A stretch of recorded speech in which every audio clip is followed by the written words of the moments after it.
warahmatullahi wabarakatuh.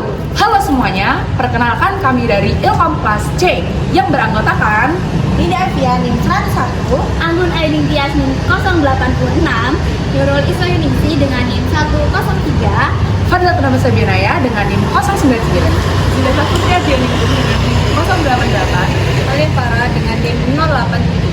Kami di sini akan menjelaskan tentang 4 macam iklan.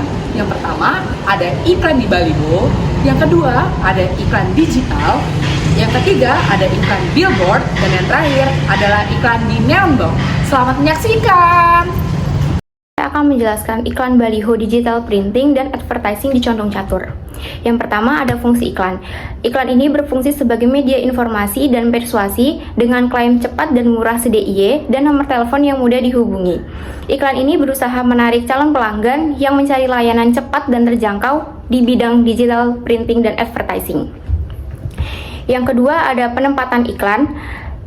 Iklan ini terletak sangat strategis di perempatan Condong Catur atau Gejayan dengan lalu lintas padat. Iklan ini memiliki visibilitas tinggi, namun desain yang sederhana dan sedikit kuno bisa mengurangi daya tarik. Disarankan untuk memperbesar baliho atau memperbaharui desain agar lebih menarik perhatian.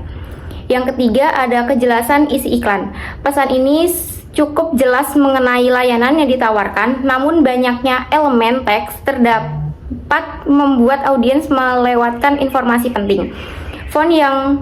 Font dan warna yang tidak konsisten membuat tampilan kurang menarik, sehingga disarankan penyederhanaan elemen visual dengan font dan warna yang lebih modern. Selanjutnya yang keempat ada korelasi fungsi dan kejelasan pesan. Fungsi informatif dan persuasif selaras dengan pesan yang disampaikan. Kejelasan pesan sangat mempengaruhi efektivitas iklan. Jika desain lebih fokus dan modern, dampak persuasinya akan meningkat dalam menarik perhatian audiens. Yang kedua adalah iklan di billboard yang bertepatan di Mall Ambaruk Mall Plaza. 1. Analisis fungsi iklan. Identifikasi iklan. Billboard ini adalah iklan untuk perawatan wajah dengan peragaan membersihkan wajah yang berminyak menggunakan produk sabun cuci muka Grow & Lovely. Fungsi utama iklan ini bisa dikategorikan sebagai informasi dan persuasi. Iklan ini menginformasikan tentang kandungan dalam produk tersebut yang akan berfungsi untuk menyerahkan dan mengurangi minyak di wajah, seperti kandungan vitamin B, C, E, dan micro oil control. Yang kedua adalah penempatan iklan.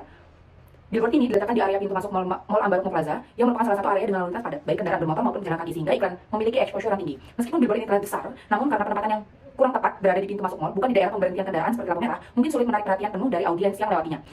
Saya merekomendasikan peningkatan visibilitas dengan menayangkan iklan produk sabun cuci muka tersebut di billboard yang berada di sekitar lampu merah, bukan di area pintu masuk mall, untuk menarik lebih banyak perhatian yang pengendara motor atau pejalan kaki. Kejelasan iklan. Pesan ini cukup jelas karena memberikan informasi utama tentang manfaat yang ditawarkan ketika memakai produk tersebut. Namun sayangnya tidak ada informasi terkait di mana letak produk tersebut diperjualbelikan. Rekomendasi, jika memang iklan di billboard ini tidak dapat menghasilkan suara, maka ada baiknya setiap model berbicara harus ada subtitle kata yang diucapkan untuk menciptakan kesan visual yang lebih menarik dan tidak membingungkan audiens. Yang keempat ada korelasi antara fungsi iklan dan kejelasan pesan. Fungsi iklan sebagai iklan informatif dan persuasif cukup selaras dengan pesan yang disampaikan. Iklan ini jelas dalam menyampaikan informasi kandungan yang dapat mengatasi masalah wajah berminyak, serta mencoba menarik audiens dengan menekankan kecepatan hasil yang akan nampak di wajah ketika selesai menggunakan produk ini. Dampak kejelasan pesan. Kejelasan pesan ini berperan penting dalam efektivitas iklan. Jika pesan dapat mengeluarkan suara, maka iklan ini akan lebih mudah menarik perhatian audiens. Yang pertama ada iklan neon box. Analisis fungsi iklan. Yang pertama, identifikasi iklan. Neon box adalah salah satu media promosi yang dilengkapi dengan lampu neon atau LED untuk menekankan teks dan gambar yang terpampang. Penggunaan neon sangat menguntungkan terutama karena neon box memiliki berbagai bentuk unik dan lampu yang menarik perhatian, terutama pada malam hari. Fungsi iklan ini dikategorikan sebagai informasi dan persuasi. Alasannya, penggunaan elemen menu khusus untuk anak-anak dapat meningkatkan daya tarik bagi keluarga yang membawa anak-anak dan mendorong mereka untuk mengunjungi restoran tersebut.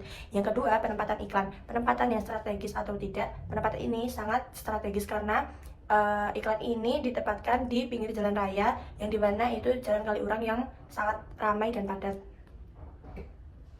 Selanjutnya, kejelasan isi iklan. Pesan ini cukup jelas dalam memberikan informasi utama mengenai iklan. Namun, penyertaan ajakan yang jelas seperti kalimat "yuk coba sekarang" akan membuat audiens merasa terdorong untuk mendatangi restoran. Selanjutnya, evaluasi elemen visual. Font dan warna yang jelas dan besar dengan pemilihan warna kontras akan menarik perhatian audiens. Penggunaan gambar berkualitas tinggi akan menjadikan pesan ini lebih efektif. Keselarasan fungsi dan pesan. Fungsi iklan sebagai iklan informatif dan persuasif cukup selaras dengan pesan yang disampaikan. Kejelasan pesan ini berperan penting dalam efektivitas iklan. Pesan yang jelas memaksimalkan daya tarik terhadap audiens dan meyakinkan audiens akan menu yang ditawarkan, sehingga iklan lebih berhasil dalam mencapai tujuan pemasaran. Kemudian analisis iklan digital yang saya ambil dari aplikasi YouTube. Yang pertama ada identifikasi iklan. Iklan ini adalah iklan digital dengan beberapa elemen seperti tulisan cashback sampai dengan 50.000. Kemudian fungsi iklan yang pertama ada fungsi iklan sebagai sistem informasi. Iklan ini menginformasikan bayar tagihan pertama kali akan mendapatkan cashback sampai dengan 50.000 dengan aplikasi GoPay. Kemudian fungsi iklan sebagai persuasi ada unsur persuasif dengan iklan seperti cashback sampai dengan 50.000 yang dirancang untuk menarik calon pengguna aplikasi GoPay. Kemudian yang kedua ada penempatan iklan ini strategis karena iklan ini muncul dalam aplikasi YouTube di mana banyak orang mencari informasi ataupun streaming video di aplikasi ini. Kemudian penempatan iklan visibilitas. Meskipun desain iklan ini sedikit kurang menarik, namun iklan ini dapat menarik perhatian masyarakat ataupun orang-orang yang menggunakan aplikasi YouTube. Kemudian yang ketiga, kejelasan isi iklan. Kejelasan isi iklan ini seperti terdapat kejelasan pesan. Pesan ini cukup jelas karena memberikan informasi utama tentang aplikasi yang ditawarkan. Dengan download aplikasi GoPay akan mendapatkan cashback hingga 50.000 dengan bayar tagihan pertama kali. Kemudian kejelasan isi iklan pada font dan warna. Penggunaan font cukup bervariasi, namun warna yang digunakan cukup kontras dan kurang cocok digunakan dan ditampilkan di aplikasi YouTube. Kemudian korelasi antara fungsi iklan dan kejelasan pesan. Keselarasan fungsi dan pesan. Fungsi iklan ini sebagai iklan informatif dan persuasif cukup selaras dengan pesan yang disampaikan.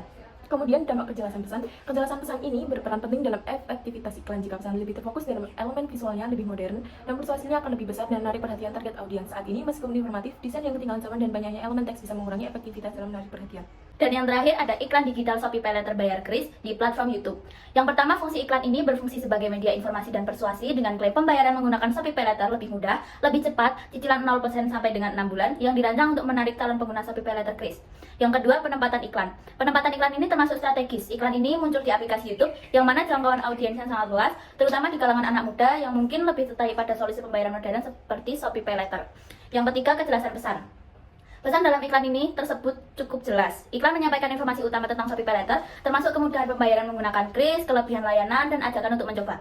Namun, karena iklan ini terdapat teks yang ukurannya sangat kecil, yaitu teks surat dan keterangan berlaku periode 17 September sampai 17 November 2024, bahwa audiens yang hanya sekilas melihat iklan ini mungkin melewatkan informasi iklan tersebut. Yang keempat ada keselarasan fungsi dan pesan. Secara keseluruhan, keselarasan antara fungsi dan pesan dalam iklan ini cukup kuat. Pesan yang jelas tentang kemudahan dan keuntungan menggunakan Shopee Paylater mendukung tujuan iklan ini untuk menarik minat dan mendorong tindakan dari audiens. Untuk rekomendasi dan saran dari kelompok kami ialah penekanan fungsi persuasif, yakni pengiklanan dapat lebih menonjolkan fungsi persuasif dengan menambahkan kalimat ajakan atau penawaran diskon yang dapat mendorong audiens segera mencoba jasa atau layanan yang ditawarkan. 1, 2, 3. Mungkin itu saja yang dapat kami sampaikan. Kurang lebihnya kami mohon maaf. Kami akhiri. Wassalamualaikum warahmatullahi wabarakatuh.